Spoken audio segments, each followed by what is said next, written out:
Сәлеметсіздер ме, құрметті тыңдаушылар. Бүгінгі сабағымызда біз тыныс белгілерінің ең негізгілері нүкте және көп нүктені қарастыратын боламыз.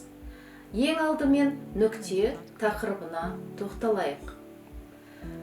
Біріншіден, нүкте хабарлы сөйлемнен кейін қойылады.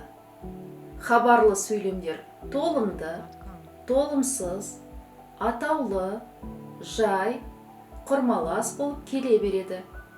Екіншіден, құрмалас сөйлемнің сыңарлары екіге бөлініп, кейінгі сөйлем бірақ, алайда, дегенмен, сондықтан, сол себепті, тағы сол сияқты жалғаулық шылаулардан басталса, олардың алдынан нүкте қойылады. Мысалы, жүгіріп басып күләнда келеді. Нүкте. Артынан дауыс шықты. Нүкте. Бұрылып қарады.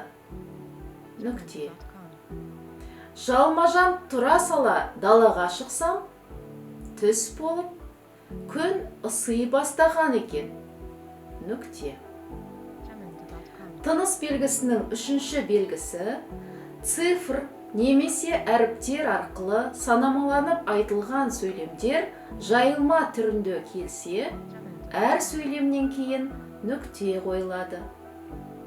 Мысалы, барлық сілтілердің төмендегідей ортақ химиялық қасиеттері болады. Біріншіден, олардың концентрациясы ерітіндісі жануарлар мен өсімдіктер тканін бұзады. Нүкте. Екіншіден, сілтілер майларды сабынға айналдырады. Нүкте. Үшіншіден, сілтілер ерітінділерінде лакмустың түсі өзгереді. Нүкте. Көп нүкте тақырыбына тоқталайық.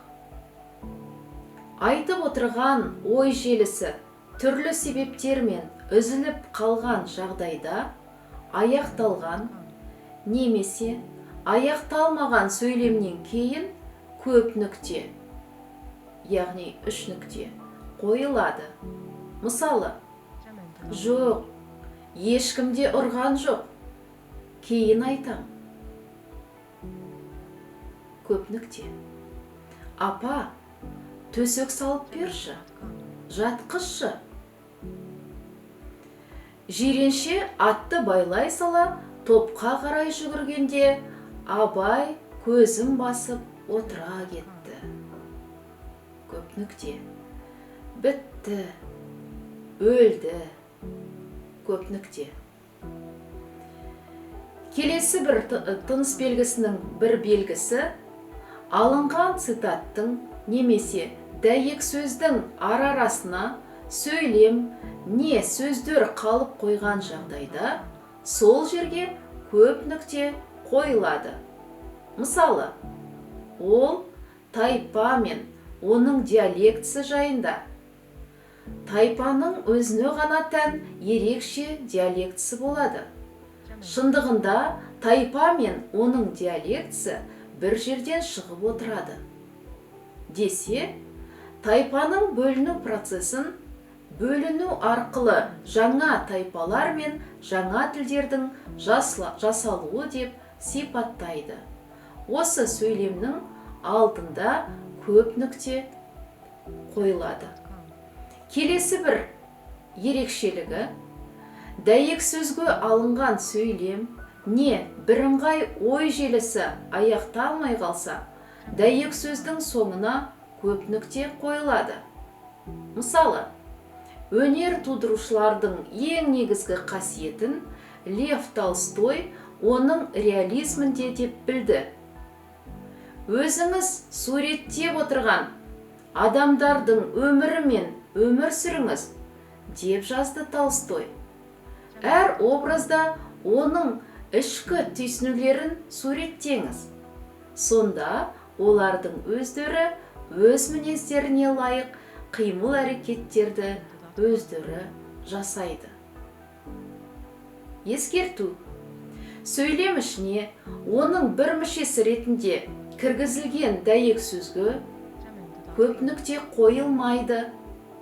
Мысалы, қазірде де кейбір талантты жазушылар қаламынан шыққан тілге жеңіл, жүрекке жылы тиерліктей сөз түйдектерін кездестіруге болады.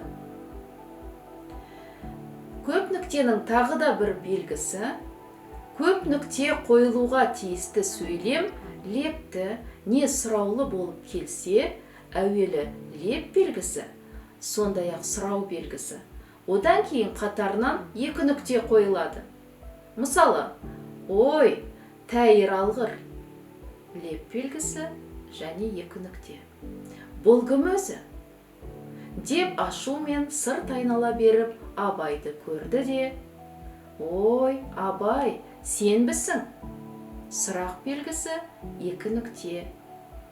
Ай, шырағым ай, бір тыныш жерде отырсаң етті, деді. Тағы бір көп нүктенің ерекше белгісі, көп нүкте кей жағдайда қойылуға тиісті сөйлем әрі лепті, әрі сұраулы болып келсе, әуелі мағынасына қарай не леп, не сұрау белгілері, олардан соң бір нүкте қойылады. Мысалы, ән салған жылқышының дауыстары да кейде шырқала, кейде баяула естіліп жатады. Көп нүкте. Ол да маған таныс түндер. Көп нүкте. Көлше, алуаще. Келесі бір тыныс белгісінің ерекшелігі, лептікте, сұраулықта мәні бар сөйлемдерден кейін екі белгі қабат қойылады. Сұраулық мәні басым болса, әуелі сұрау белгісі және керісінше қойылады. Мысалы, кешіре көр, тақсыр балық, не қылмақсың бұл ессізге? Сұрау белгісі және леп белгісі қатар қойылды. Отаным, еркелегем өзге кімге, өзіңмен нені болсын көргем бірге, қалайша қабырғама батпас менің, басыңа қатер бұлты төнген күнді. Міне, құрметті тыңдаушылар, бүгінгі сабақтың тақырыбы бойынша нүкте және көп нүкте тыныс белгілерін қарастырдық. Назарларыңызға рахмет.